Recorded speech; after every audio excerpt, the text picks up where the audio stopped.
The first scream was swallowed by the ocean.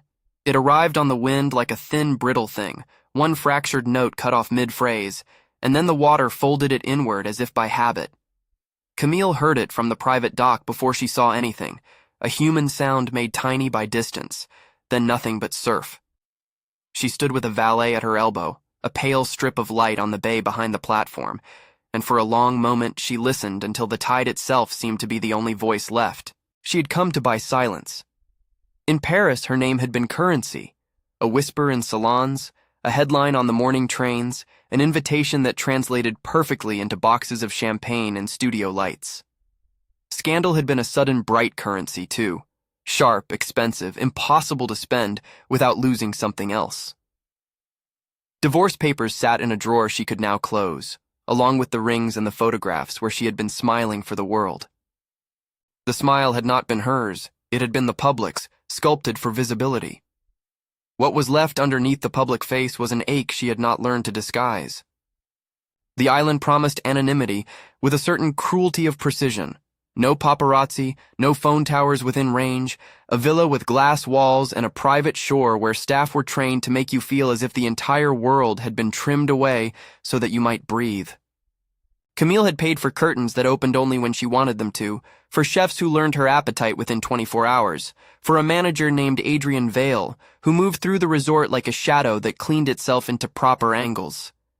He greeted her on the tarmac with a restraint that felt rehearsed rather than merely professional. His jacket was without crease, his smile small. "Madame Laurent, welcome. We have prepared Villa 9. Your privacy is absolute here." He used the word as if it were a tangible thing, an object he could place gently in her hands and wish her luck with. Camille met his eyes and, for reasons she could not name, wanted to test the object. The plane had set them down on an airstrip carved from reef and wind. The resort rose above the shore like an afterthought, whitewashed pavilions, glass ribbons reflecting the sea, palm trees that bent as if in the slow practice of devotion.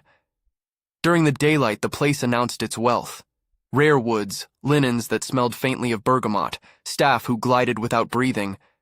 But at the edges of this luxury, there was always a hint of something older, a stain that the cleaning staff did not or could not remove. The terrace where her car waited had salt crusted in invisible seams. The white pebbles at the path's edge were not entirely stones. When she ran a gloved hand along them, they were tacky, like skin under the sun. Villa 9 was built to be seen.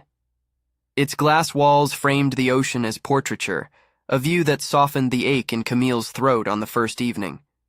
The interior was artful without being eager, a chaise upholstered in oyster silk, a lamp whose base had been sawn from driftwood, a closet that yielded gowns like deferred confessions. She unpacked with the mechanical calm of someone who had learned to place their life into compartments. She smoothed a silk dress over a chair, and for a moment imagined there might be a day in which she would wear it simply for herself. That first night, the island breathed differently. Daylight there had a thin, clinical brightness. Night fell like a shifted photograph. Sounds that had seemed soft in the city, distant traffic, the hum of refrigerators, were replaced by the slow percussion of surf. The ocean had a rhythm to it, as if something deep and patient was keeping time. When Camille walked the private shore, the sand held each of her prints like promises. The tide came up and retreated, leaving a rim of wet that gleamed in the moonlight. But once she thought she saw other prints, shallower, trailing, not entirely human, leading from the waterline toward the villa. They stopped at the glass like someone deciding not to cross. She told herself correctly that it had been a trick of exhaustion. She had come here to be anonymous, and perhaps for that reason, her senses grew tender to the island's small, unaccountable cruelties. A waiter would not make eye contact with her at dinner. The other guests, there were almost none, ate slowly and spoke even more slowly, as if the island sucked speed from language. A young staffer who escorted her to the bar kept his voice low enough to suggest fear. He flicked his eyes toward the jungle beyond the dining pavilion. "You must not be alone near the shoreline after midnight," he said once, then looked at his hands as if the words were contraband. Adrian's evasions were measured rather than dismissive. When she asked about the house rules, he smiled too neatly. We ask our guests to observe certain hours of solitude, he said. It is for everyone's privacy. When she asked whether there had been incidents, he answered in half sentences, as if something about the island itself would be insulted by explanation. Old places keep secrets, he told her softly. They are not always kind. The admission landed like a pebble in water. Ripples formed, and no one bothered to smooth them. That night, she did not sleep. The villa's glass caught the moon, and in its reflection, she watched herself as she used to be seen. An image that would be read correctly by everyone who had ever known her public face. Behind the reflection, the ocean was a darker motion, a suggestion of contour where waves broke against reef. At 2 a.m, she heard wet feet on stone below the terrace. The noise was too careful to be a thief and too confident to be an animal. She went to the window and pressed her palm to the glass. Nothing. Only the sea rolled like a distant theatrical drum. In the morning, there were footprints on the inside of the terrace, small wet smears on the stone, leading to the glass and stopping as if a knee had bent and then retracted. They were too small to be any of the staff. No one in the logs could account for them. Adrian, when informed, did not seem surprised. He met her with the kind of sorrow that was almost a courtesy. The island preserves traces, he said. Sometimes the tide brings memories. Memories of what? She could not ask aloud. He watched her for a long time, as if the question required a currency of its own. You will find, he said finally, that we are very good at making guests feel none of the world. Camille took the phrase into her mouth as she took a sip of coffee, something warm to hold. The island's promise of erasure, its distance from spectacle, felt like a balm at the sore edges of her name. Yet it also operated like a lens that magnified other things. Alone in the morning light, she found her loneliness becoming a visible thing, crowded, almost audible. It gnawed at her like a hunger looking for an object. Small incidents accumulated like notes in a ledger. At dawn, the villa's motion sensors pinged with no cause. Cameras that lined the resort's perimeter showed black between the hours of midnight and dawn, static that resolved into an oily, irregular shimmer. Once, a camera feed froze on an image of the shoreline, and for 3 long seconds, the monitor displayed a face pressed to the glass of the camera itself, pale as if wet clay, eyes too dark and too knowing. The security team dismissed this as a glitch until Camille asked to see the footage herself. That's a problem with the sensors, the head of security said, too quickly and with too much apology. He was young, his palms rough from night watches. We replaced them. The humidity does odd things to the equipment. He did not look at her while he said it. The camera room smelled of ozone and cold coffee. Screens were piled like small planets in a hastily constructed sky. Camille stood between them, framed by their glow, while the guards rewound footage with nimble fingers. Frames jumped, static crawled. For a long time there was nothing but white noise. Then, as if in time with the ocean outside, one feed congealed. The shoreline at 2:17 a.m., Villa 9's terrace visible on the right. The waves rolled as if nothing were amiss. A shadow crossed the screen out of the surf and moved with a patience that looked like thought. Camille leaned closer. The shadow lifted 2 hands, limb shapes that had the length of fingers but not the stiffness of the human joint. They pressed flat to the camera lens, which, because of the angle, made them look flattened and impossibly long. For a moment she felt as though she could feel the cool press of whatever was on the other side of the glass, like the memory of water clinging to skin. The young guard's hand shook on the mouse. We have guests who come ashore, Adrian said quietly, as if reading from an old ledger. He stood in the doorway, a measured silhouette against the monitor's blue. It's nothing to alarm you. The cameras simply register them oddly. They aren't like us. Not like us. The phrase settled into her. Camille had known different kinds of men, the polite, the urgent, the needy, and the indifferent. None of them had been so plainly, officially unlike her. The thought frustrated her in a new way. If the island's otherness could be catalogued by screens, then perhaps it could be contained. Thus began what she had not intended, a slow, professional curiosity that smelled faintly of necessity. The next night, a staffer she had warmed to, Luca, a quiet-eyed boy from the security shift, offered what he could, a fragment of a warning wrapped in the softness of fear. He had the look of someone used to keeping his face neutral while his mind raced. "You mustn't go out alone after the tides change," Luca said. He used the sort of directness that meant he'd been asked too many times and didn't have the words to dress up the danger. "They watch. They like faces." He paused as if to choose the gentlest shape for the sentence. "They like to know they are seen."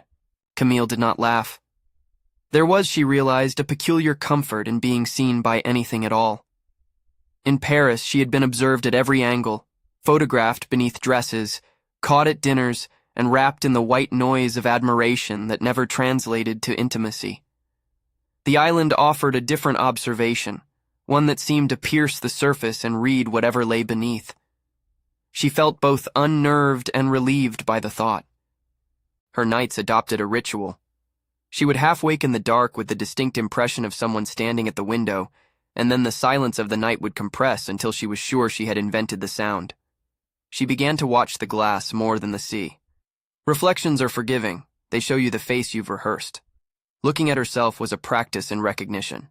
She watched the lines around her mouth, the new near-invisible creases at the corners of her eyes, the way makeup pooled in hollows under bright light. Occasionally, distantly, she thought she saw someone else in the reflection, an afterimage that lingered for a second and then winked away.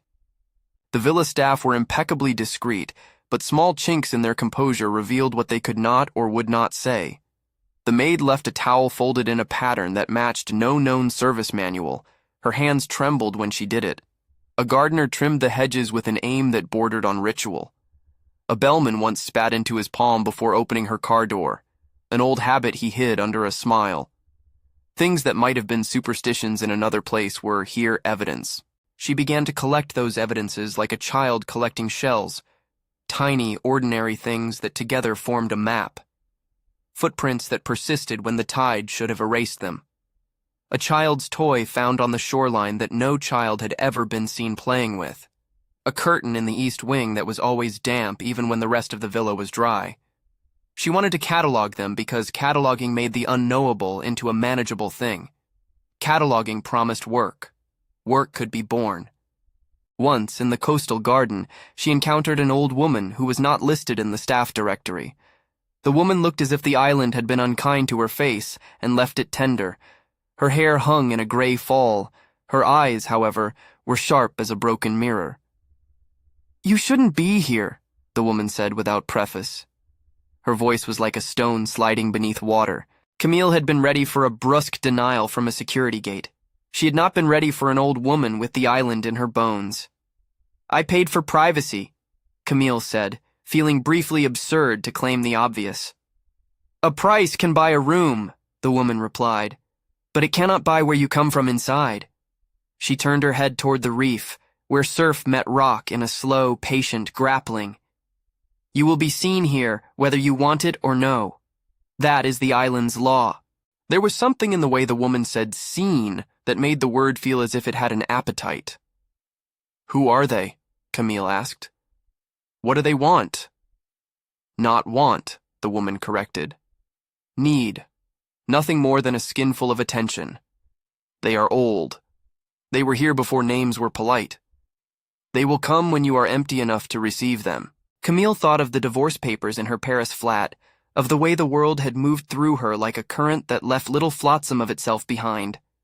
She had been taught to take the stage, to perform grief at the proper gleam. But here, faced with the island woman's bluntness, the rehearsed shapes of sorrow felt inadequate. Camille found herself asking the question she had not known she would ask. How empty was she really? The woman's laugh was a small, dry sound. "You will know," she said. "Listen for the water under the floor. Watch for the footprints that do not wash away with the tide. If you hear whispering like something brushing the inside of the ear, do not be angry. Be careful." For a night or two, Camille obeyed the caution mechanically. She let the doors close. She ate alone in the villa, and counted how often the staff's eyes dipped away before they spoke. She found solace, oddly, in the routine of being looked after. The island had staff to anticipate needs, a blanket placed over her knees before she asked, a decanter replenished, a book left on the side table with a thin, perfect bookmark where she could not find it on her own. These small attentions read like kindness at first, but there was a line between kindness and an attention that claimed more than service. It was a line Camille began to suspect she had paid to cross. The discovery of the security footage intensified what had been a growing private anxiety into a kind of investment. Camille began to spend hours in the library with a notebook, pasting small observations in neat columns, timestamps, weather notes, a flicker of a face in a vessel of glass on the terrace. She became the kind of person who might trace the arc of a pair of shoes through a party. Every detail was a clue, and every clue was a need. The island responded in part by amplifying the things she sought, by making evidence appear in small gestures that could be read as friendly or menacing depending on inclination. There was a night when the island's lights dimmed as though some enormous hand had throttled them. The resort's soundscape that evening was a low, continuous groan like a ship settling deeper into the water. Wind chased through the palms and made shadows that looked less like trees and more like figures rehearsing a life at the edge of recognition. Camille stood at the villa window, dressed now in a robe, her hair pinned carelessly at the nape of her neck. Her face in the glass looked softer than it had in a long time. No makeup, no armor. It occurred to her, suddenly, and with the force of a small revelation, that the island was attentive to the private hollows of people. It responded to the frequencies of loneliness. At 2 a.m, the power dipped and the villa's lights went out. Total darkness is pedagogic. It teaches you what you own and what you rent. Without light, the glass returned only the black of the ocean. The room's familiar geometry vanished. Camille, moved by memory, found the lamp, flicked it on. The bulb sputtered and gave a light that was not entirely honest. When she drew back the curtain, she saw, just beyond the pool, a set of prints in the wet stone. They were not fresh. They had the discreetness of something that had been waiting. They moved in a tidy line from the edge of the reflecting pool to the villa's sliding glass, ended there, and did not continue. Camille's breath pooled in her chest, and she thought, absurdly, of a child who had touched a window and left a damp oval of handprint. She told herself that once more she was being theatrical and brittle and overly inclined toward the supernatural. But then, on the edge of the glass, where the print should have been, something that ought to be impossible occurred. The condensation on the stone resolved into a message, not in letters but in the sense of having been marked by the soft curve of fingers. It read like a punctuation. Someone had been close enough to press their face to the glass, to look in. She called for Adrian because that is what people do when anxiety needs assimilation into someone else's calm. He arrived with the staff's characteristic efficiency, his silhouette precise in the compromised lamplight. "It seems the tide is restless tonight," he said. "It isn't the tide," she replied. "There's something out there. It comes to the glass." Adrian's hands were steady on the frame. He looked down at the prints and did not flinch. "We do everything we can," he said. "We keep watch. We make sure our guests sleep without disturbance." "Do you want me to leave?" Camille asked before she could stop herself.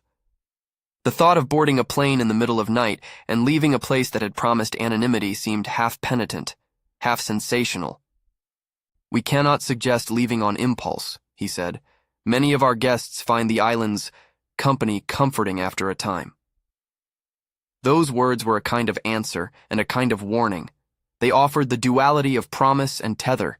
The island would take care of you, but in so doing would become a part of you. Camille left the conversation unsatisfied and carried inside her a light of curiosity that had, by now, become a demand. To know more felt increasingly like a responsibility. It was Luca, the young security guard, who finally showed a fissure in the island's carefully plastered face. He came to her villa at dawn with coffee evidence in hand and a new nervousness about his eyes.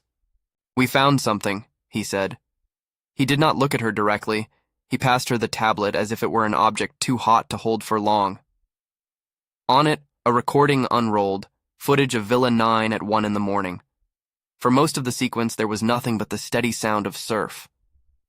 Then, like the slow movement of a curtain, something slid across the terrace. Not a human shadow. Its motion was too liquidity for that, and it paused at her window. For 3 frames, the feed showed a face so close to the glass that the camera blurred, features softened by water, a mouth that opened as if to speak against the pain. "It shouldn't have been able to get up there," Luca said. "The walls are too high. The cameras—" He left the sentence unfinished. Camille felt then a strange kinship with the thing on the screen. There it was, pressed to the glass, its face both alien and disturbingly intent. She thought of herself moving through rooms of people who performed affection as if it were a useful accessory. She thought of the island's attentions, its towels, its unasked-for refreshments, the gentle art of service, and how all of it had been designed to be a remedy for the very emptiness that now hummed in her like a distant machine. She remembered the old woman who had said, "They like faces." The phrase multiplied, bled into every pore. Being looked at was a kind of nourishment. Her life in Paris had been a banquet of looking, and yet none of it had filled the small hunger in the core of her chest. Here, at the edge of the world, something looked back in a way that threatened to touch what the city never could. The security team, pressed by her questions, conceded little and gave less. "The feeds are unreliable in the hours you describe," the head of security told her. But his voice had the underside of someone who had been told truths too many times and was growing weary of remembrance. "The cameras don't always capture what is beyond their frame." He allowed that sometimes the images were distorted. He refused to call the beings anything but visitors. "Visitors?" Camille asked. "Yes," Adrian said when he came to stand over her as she watched the replay. He settled into the chair with the ease of a man who had practiced containment. "The island draws life to itself. It is older than the resort, older than our records. The cameras cannot always translate their presence. They press their faces to the glass," she said. Her voice sounded small among so many screens. Adrian's gloved fingers rubbed his jaw. "They look like they are seeking something," he admitted. "But it is neither kindness nor malice to them in human terms. It is an attention that has its own logic." Camille could think of a dozen ways to be charitable, and none of them seemed sufficient. "Why me?" she asked. It was a foolish question if the island was a hunger that took what approached it. Yet she asked because human beings ask such things, to order random cruelty into a pattern they can live with. Adrian's eyes held hers with an honesty that was almost an apology. "You came here to be unseen," he said. "Some things find the unseen more appetizing." There was another reply to the question of why, though it was not given by the staff. It came in the small domestic incidents that began to form a pattern. A handwritten note slid under her door one morning in an elegant script that was not her own. "You came here empty." The line trembled with something between accusation and invitation. Once, in the hallway, she found the scent of ocean on her clothes, though she had not gone outside. Once, in the mirror, her reflection turned its head the moment hers did not. Camille's curiosity hardened into a resolution that did not announce itself as such. She would know what the island wanted. She would make sense of its rules. It was, she told herself, a rational project, to map the edges of an ancient place so she could return to Paris and, perhaps, to herself. But the island does not willingly participate in being mapped. Its history revealed itself in fragments, an altar of coral half buried in a garden, bones that might have been animal or might have been something older still, etchings in stone that no staffer could interpret. The old woman's stories, told in phrases that seemed to come from a language older than the resort's brochures, offered clues and then retreated. "There are names that don't belong to us," she said once, tapping the granite of the garden with an arthritic finger. "We are not the first to lay nets here. We will not be the last to be watched." Camille trained her nights on the cameras and her days on the ruins. With the illegitimate hunger of someone invested in an outcome, she catalogued every whisper and shade. She made lists of times the feeds went black. She checked the tide charts. She counted the number of steps between the waterline and the glass. She was industrious in her obsession. Curiosity was, in its own small, malignant way, an act of intimacy. It was Luca who finally, by an accident of boredom and bravery, left a door open that should have remained closed.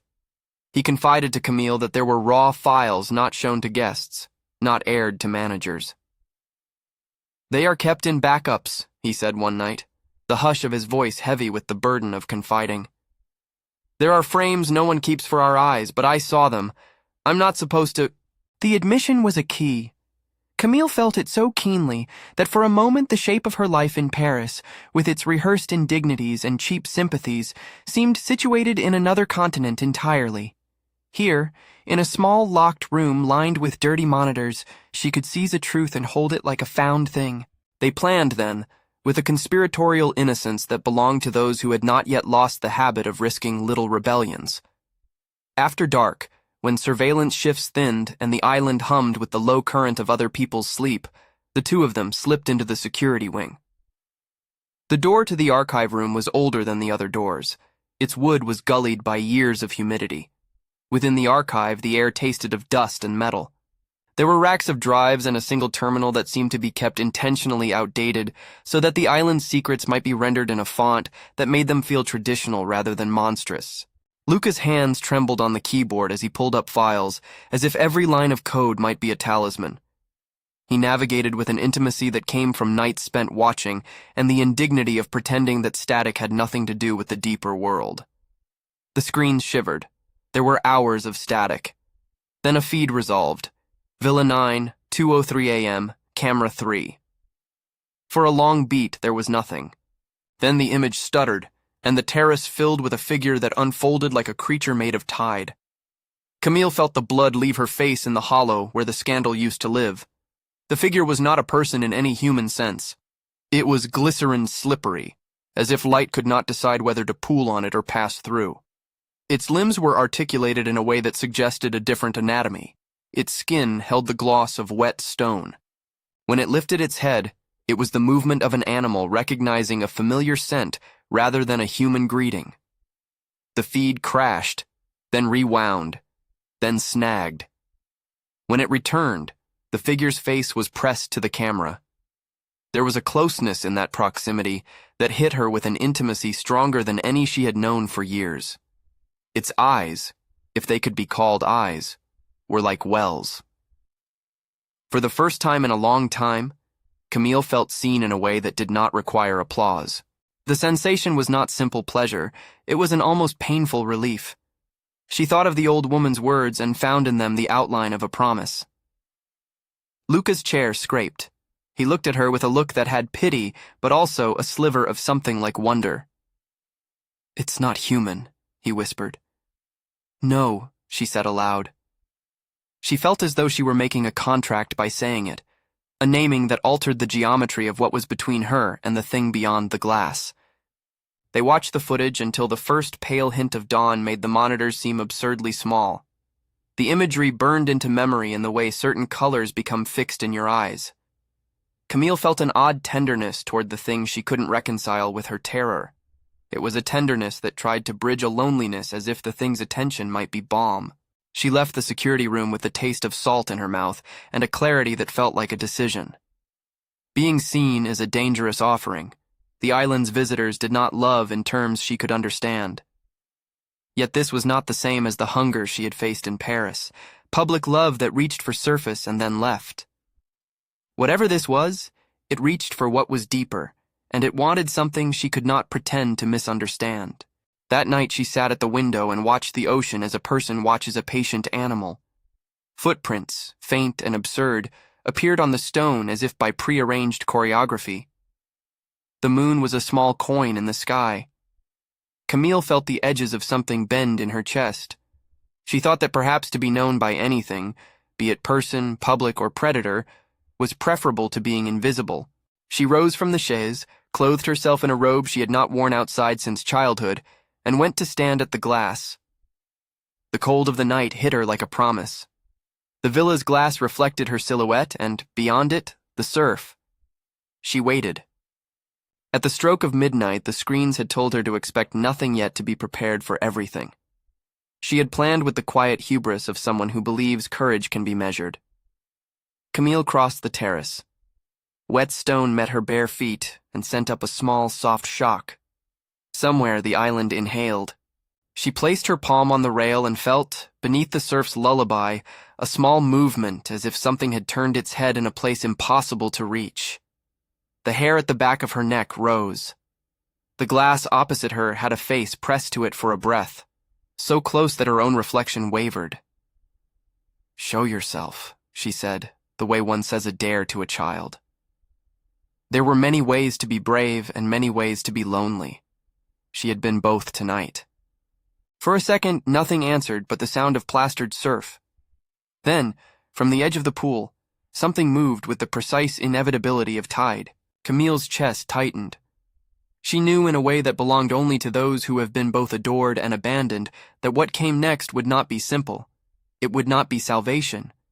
It would not be a balm offered without cost. It would be, perhaps, a kind of recognition she had lacked for years, an attention so specific it would alter the geography of her life. She stepped closer, despite everything she had rehearsed. Her breath fogged the glass, and, for an instant, the mist wrote short, blank syllables that might have been a reply. The island's watchers, if they watched, gathered at the water's rim in the dim light, pale faces bent forward like a chorus waiting to sing. The idea of being seen by them carried with it the double notes of danger and release. In the security room, Luca watched the raw file rewind, his fingers hovering above the keys. Camille had not asked him to follow. In the small, secreted ritual of shared defiance, he had simply done it. The monitors flickered as if uncertain whether to permit the scene to continue. For both of them, the island had become a question in need of an answer. Camille pressed her forehead to the glass and thought, with a sudden, sharp clarity, of the many performances that had passed across her life, of the dresses she had worn like armory, of the measured griefs, of the private conversations that had been public theater. She realized then that the island's attention did not correct any of those things. It promised instead an unmediated gaze that saw the hollow where the world had left a wound unfilled. Whatever waited on the other side of the window was not human. That was a fact of the body and of the footage and of the way its limbs moved like tide. But Camille found that knowledge trailed behind another truth. The thing beyond the glass recognized a hunger in her that had been cultivated by years of performance and neglect. It answered her, in the only language it had, by coming close. She stayed there until dawn scraped the night into pale, patient light. The figures at the water's edge withdrew, as if obliged by an old agreement to make way for sun. The prints on the stone faded with the tide, leaving no proof that anything had ever been there but the wet and the memory. Adrian found her on the terrace with salt in her hair and a look on her face that suggested both a bargaining and a giving. "You shouldn't provoke them," he said. "I didn't She stopped. The word provoke felt inadequate, like calling a storm a light breeze. "I went to see what it was that watched me," she said. He watched her a long time. "There are those who come to this island to be rid of the world," he said, "and there are those who come here to be seen. The island will oblige both, but not always in ways that give you what you expect." She thought of calling for a boat then, pack light, leave the island's gaze behind like a bad suit. But the thought of return to the city's glare felt intolerably raw. In Paris, she had been observed, and then parsed, and then set aside. Here she had been observed, and in that observation, felt, dangerously, wondrously, like something. Camille knew, in the quiet after the night's trespass, that she would not simply leave. The island had become a patient tutor to her ache. She had come to swallow noise. Instead, the island gave her a hush that required something in return. She felt the first tender edges of a choice form inside her, to pull back into safety, or to lean forward into a recognition that might consume her. The thought did not produce shame so much as a new kind of longing. When Adrian's car took her to the pier for a stroll that morning, the dock was empty, but for a single object laid with unassailable deliberateness. A shell, polished smooth as a coin, placed on the wooden planks as if set there by a hand that had counted out its patience. The grain of the wood around it was darker, damp with the tide. Camille picked up the shell and held it to her ear. For a second, incredibly, she could imagine she heard not the usual rush, but a pattern of breathing that was too regular to be merely wind. Adrian watched her with an unreadable expression. "People leave things for themselves here," he said. "They leave messages for the one they thought they were walking away from." Camille looked at the shell, and then let it fall back into her palm, as if testing whether the world that had placed it there was steady. It sat cool between her fingers, not unlike a coin with two faces, one that glittered with an ordinary sea, the other that seemed to breathe. For a breath, she imagined that, pressed to the shell, she could hear the slow regularity of a thing that had no hurry. It was not the rush of wind nor the steady hiss of surf. It was a cadence too intimate to be accidental. Adrian watched her with a vigilance that had grown less like service and more like an old, necessary habit. He said nothing. He never said more than he needed to. His silence had become the resort's second language. When he finally spoke, his voice carried a weight that was neither apology nor explanation. "Keep it," he said. "A talisman, or a warning. We keep both often enough here." Camille tucked the shell into the pocket of her robe, feeling the hollow of it press against her hip like a secret. She left the dock with Adrian and walked back through the resort, as if returning through a memory. The gardens smelled of damp earth and citrus. The hedges cut their clean shapes against the wildness beyond. Staff moved around them like punctuation marks, quiet, purposeful, implacable. Around the pool, a mosaic of afternoon light stirred on the water. Everything in daylight was arranged to make absence seem like a choice. Over the next days, the island increased its attentions. It behaved like a thing that had been given a new toy to examine. Small, deliberate gestures that bespoke notice. Towels arranged at odd hours on the chaise. A book left on her bedside table, the spine a soft blue she could not remember asking for, its pages bookmarked at a passage about an abandoned harbor town. At dusk, a single chair pulled up on the terrace facing out to sea, as though someone had expected her there and had quietly taken the next step of patience when she failed to arrive. Camille's notebooks multiplied. She wrote the dates of unusual currents, the times when cameras ate frames, the name of the staff who smiled too quickly. Her mind sharpened with the precision of a person who had always made art out of observation. The more she named, the more the island answered, as though curiosity itself were bait. One evening, driven by a hunger she disliked and couldn't quite disentangle from necessity, she asked Adrian for a history he had always kept in measured sentences. They sat in his office, which smelled faintly of the resinous wood he polished each evening. A map of the resort hung behind him with thin red lines marking private areas. The map had been rendered with an aesthetic so clean it looked like a stage set. "We're private," Adrian said. "People come here to be seen on their own terms. We help them curate that. But there have always been residents before us. The island answers whatever comes. It does not answer in the ways we like." "Did the builders—" she began, then stopped. Asking for names felt childish. She wanted not names, but scale. She wanted to know whether this hunger could be placated or if it required sacrifice. Adrian hesitated only a second, and that second contained the whole of a story he never meant perhaps to tell in full. "There are ruins, bones, things washed up on other tides. We keep things tidy, Madame Laurent. We replace broken glass. We replant hedges. But some things will not be made polite. The archives hold older images than the company likes to print." He did not elaborate on what older images meant. He didn't have to.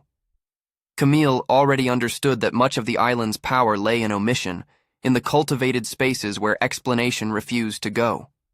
She pictured the ruins she'd glimpsed in the day, half-buried stones like slow teeth grinding out of the jungle. She saw, too, the coral altar someone had once told her about in an offhand line. It had been described as ornamental in the brochure, but in the old woman's voice it had the gravity of a place that keeps its own counsel. On a humid afternoon, when the sky suggested evening long before sunset, Camille decided not to wait until the island dictated the next step. She left the villa with nothing but a light shawl and the shell she had been given. Luca met her at the edge of the service path as if he had expected the choice. He had the look of someone who had rehearsed small rebellions and had been punished only by an ineffable weariness. "Don't go too far into the scrub," he warned, not unkindly. "The paths get older than people think. They reweave themselves."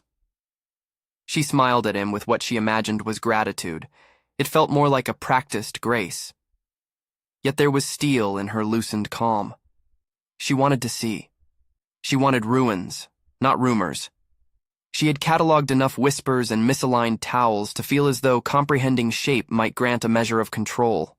The jungle breathed differently inland, closer, green and swallowing, with lichened trees that arched like the rib cages of sleeping whales. She walked without making plans, guided by a compulsion that felt like an inwardly shuddering compass. The air grew cooler under the canopy. The sound of the ocean shifted from clarity to suggestion. The path ended without fanfare at a clearing that made the world feel smaller, not larger. Someone, long ago, had placed stones here, and the stones remembered geometry. At the center of the clearing lay the altar. It was ringed not only by stone, but by the pale suggestion of small bones woven into a pattern like a crown. The bones were not the size of modern creatures.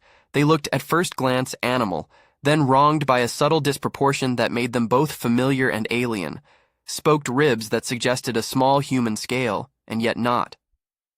Coral grew through the crevices in a lattice like calcified lace. The altar had the smell of things that had been submerged for too long, salt, a trace of iron, and the soft, endless reek of kelp.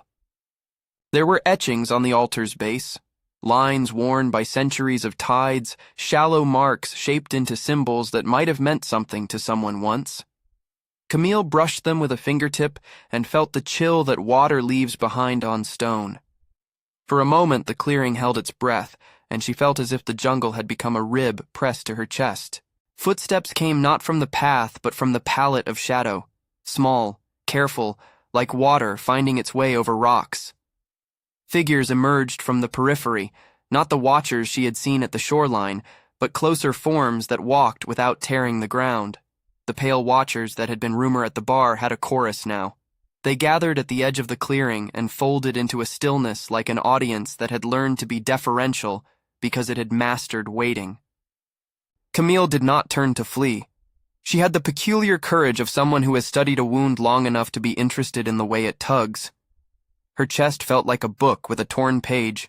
She wanted to know how the tear continued at the other side. "You're not meant to be here," a voice said, and its tone did not carry the cruelty of syntactic rebuke, but the tiredness of something which had been repeating itself for as long as memory allowed. The voice was not human in rhythm. It arrived braided with the exhale of sea silver and the hollow resonance of a throat that had never learned the sharpness of consonants. Camille turned. At the center of the clearing, emerging where the altar shadowed its own secrets, the creature unfolded like a tide that had learned the outline of standing. It was not monstrous in the way flesh that has been mutilated is monstrous. Its construction was alien, liquid architecture. Skin, if skin it was, caught the faint light and held it like oil, with hues that suggested deep-sea minerals rather than flesh. Limbs articulated themselves along new anatomies, where a mouth might belay a suggestion of folds, delicate and wet. It stepped forward without hurry, and the chorus of watchers at the clearing's edge seemed to lean in as if being read a passage. When it spoke again, the cadence was different, like a phrase spoken through water, vowels elongated, consonants softened into a pressure more felt than heard. "You came here empty," it said. The line folded into the clearing and seemed to rearrange the air. Camille felt something unlace in her at that, not surrender immediately, but recognition, the curious, dangerous mate of longing. It said aloud what the old woman had whispered and the shell had suggested. It knew her the way someone knows a crack in a bowl. For years, others had adored her surface, this thing named the absence beneath. The naming was less an insult than a kind of mercy. "Why me?" she asked. Her voice sounded thin in the clearing, a private instrument. "Because you carried vacancy," the creature answered. "Because you arrived with hands hollow. We learn the sound of hollowness. It calls to us. We're old as salt and patient as reef." Its gaze, those well-like places where eyes might be, searched her with a tenderness that was not human pity, but a recognition honed by hunger. There was no pretense of salvation in the offer. There was the precise, unromantic business of appetite meeting absence. Camille should have been terrified. She was. Her body cataloged the metrics of threat, quickened pulse, cold thumbs, but beneath that geometry, a different note was rising, the ache of being recognized without costuming. It had been decades since anyone had encountered the secret architecture of her private grief without wanting to remodel it for society's benefit. "What do you want?" she asked, and the question carried the weight of someone choosing the form of surrender. "We want to be seen," it answered simply. "We want faces. We keep watch. We teach the tide how to recognize a name. You were a name that became hollow. We will give you attention. In exchange, you will be remembered." There was art in the economy it proposed. The watchers at the clearing's rim folded into the dark like a chorus preparing to breathe with one mouth. The jungle listened. Camille's throat grew small, as if a child had put a hand there to steady it. She felt the gravity of many decisions condensed into a point. "You will not," she began, "because people insist on negotiating terms even when logic fails. The mind does its work, imagining boundaries, clauses, ways to keep enough of oneself to return." "You will lose things you have been taught to carry," the creature said. Its voice softened. "You will gain other things. It is not a bargain of easy measures. The cost is not always pain. Pain is a blunt instrument. We offer other forms, belonging, the knowledge of what your inside looks like. We will name you where names did not hold." She thought of Paris, the camera's flash, the dinners that measured out politeness by ounces, the men who measured intimacy like a currency. She thought of the acute boredom of being admired for a surface that never let her be messy or small. The creature's words did not promise kindness in the human sense. They promised an attention that consumed, altered, remade. There was danger laced into the offer, as there should be. And yet she found, with the quiet coerciveness of her own loneliness, that she wished to be remade. Perhaps part of the wish was pure capitulation. Perhaps part of it was the last perverse assertion of agency, to choose the shape of a wound. Her lips trembled. She stepped forward. The thing did not move to meet her so much as shift in a manner that allowed proximity. It smelled of sea skin and something older, mineral, faintly coppered. There was no human gentleness in its touch, only a wet, almost formal pressure where arm met shoulder. It was a sensation like being remembered from the inside out, cool and intimate, like the first fabric of morning. "Do you understand?" it asked. "I understand," she said, and the truth of it landed with a clarity that was almost buoyant. She felt the first thin lines of surrender unroll inside her ribcage, like flags at rest who find wind. Lightning broke the sky as if the heavens had become impatient with their own silence. The storm announced itself like a chorus that had reached a crescendo. Sounds that had been discreet until then, the rustle of leaves, the distant slap of surf, tore into a continuous percussion. The island took the storm without protest. It had weather before. But storms here were not only meteorological. They were amplifiers. Things that moved in the dark deepened and widened with the thunder's chord. The pale watchers widened into a ring. The creature drew closer until the outline of its body lay across her palms like a map she had not known she needed to learn. Camille felt fear and also an odd, desperate contentment, a feeling like oil smoothing over a rough seam. Here, at last, someone recognized the hollows. Not to fix them, no remedy was promised, but to feed them by attending. "You will be our voice," the creature said, and the syllables slipped in with the sound of rain filling gutters. "You will carry our tide. Where you walk, others will hear the shore." She heard more than the promise. She heard the undertow of something older, an ancient patience that could wait for a person to arrive in a particular shape. "You came here empty," it had said, and now it sent its hunger along the new geography that her surrender drew. Camille's surrender was not sudden.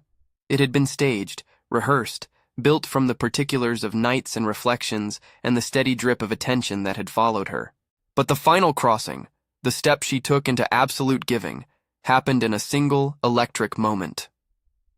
The watchers sang, not with voices as humans know them, but with the press of water in leaves, the soft slap of palms on stone, a chorus of expectation that felt like the island exhaling.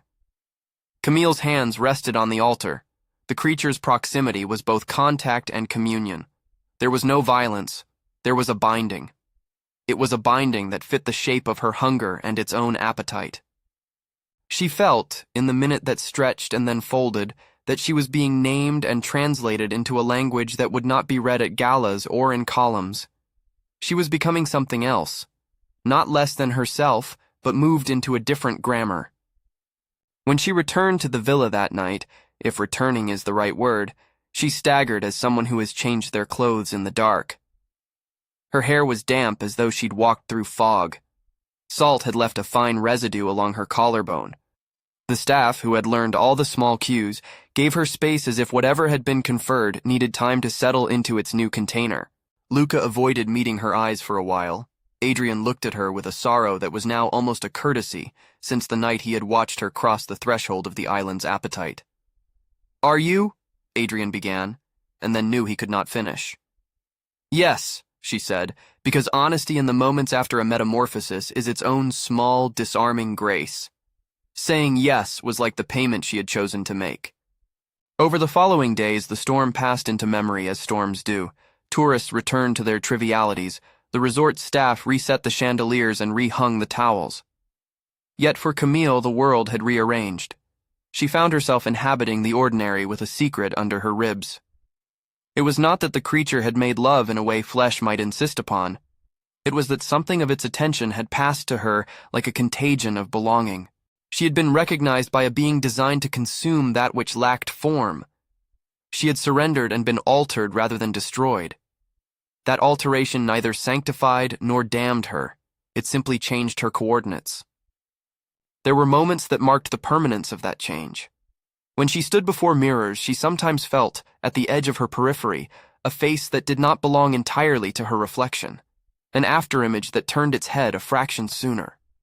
At night, when the city hummed through the walls of her Paris flat and the refrigerator sounded like a distant sea pump, she would wake with the fierce impression of wet palms at her shoulders. Once, leaving a restaurant, she felt damp footprints on the polished stone outside her building. Small, shelf-shaped prints that faded within heartbeats, as though whoever left them had been disciplined by daylight itself. News of an incident at the resort filtered out in the sort of polite corporate language designed to minimize curiosity without seeming to be evasive. A guest had experienced a private event, the statement read, and a temporary closure had been ordered while staffing and infrastructure were assessed. Journalists sniffed for blood and found only sand in their hands. And for a time, the story slid from one column to another without ever gaining the bite it had promised. The resort issued refunds, offered empathetic language to clients, and then reopened like a mouth-resetting expressions. The island continued its work in the older, quieter register of tides. Camille flew back to Paris, carrying a small bag and a larger, invisible weight. She walked into her apartment under the city lights and felt an odd conformity between an artificial glow and the residual shine on her skin. The shell had been left in a niche in her suitcase. She placed it on a small table by the window and listened for the beating she had once imagined inside it.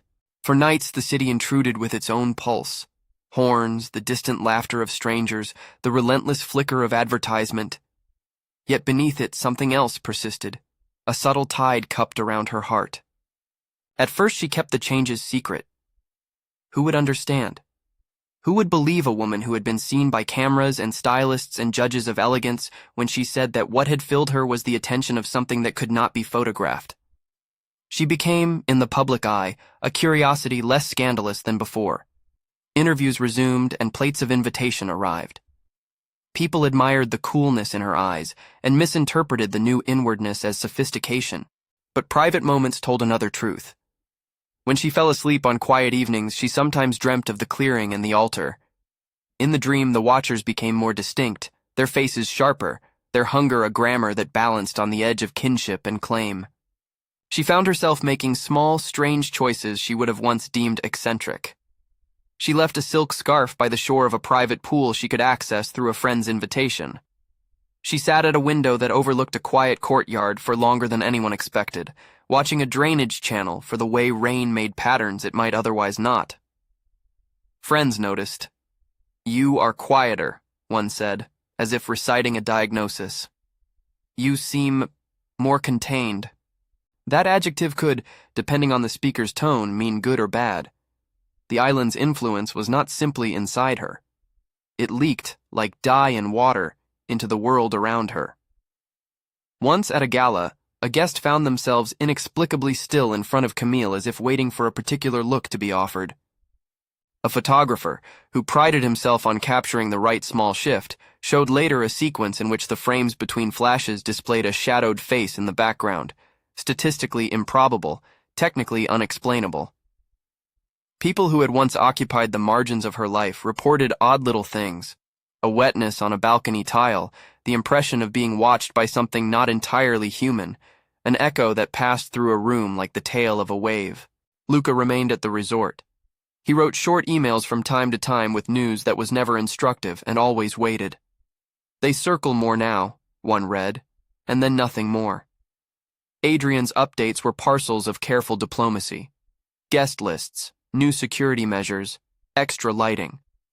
The old woman who had warned Camille with her stone voice came and went like a line of tide, present at times with basketed herbs and a look that measured the shape of Camille's surrender against some private standard. Once she touched Camille's hand and said simply, "You chose, child. Now guard what you carry." At nights when the rain came hard in the city, Camille would wake with a sense of something against the glass. She began to drag the curtains, to check the windows, as if expecting a face to appear, to see whether the watchers had followed their tide inland. Often, there was nothing. Sometimes there were small wet marks on the sill. 1, 2, diminutive crescents that could be explained away by a leaky bird or a passerby's accident. She stopped explaining them away. Her romantic life, such as it was, disintegrated into the same small, private contradictions. Men who had been charming now seemed like reeds that did not sink deep enough. Intimacy in the bath of public attention no longer satisfied. The creature, in her memory, did not require names or promises. Its love, if love it was both a recognition and a claim. Not compassionate, not cruel.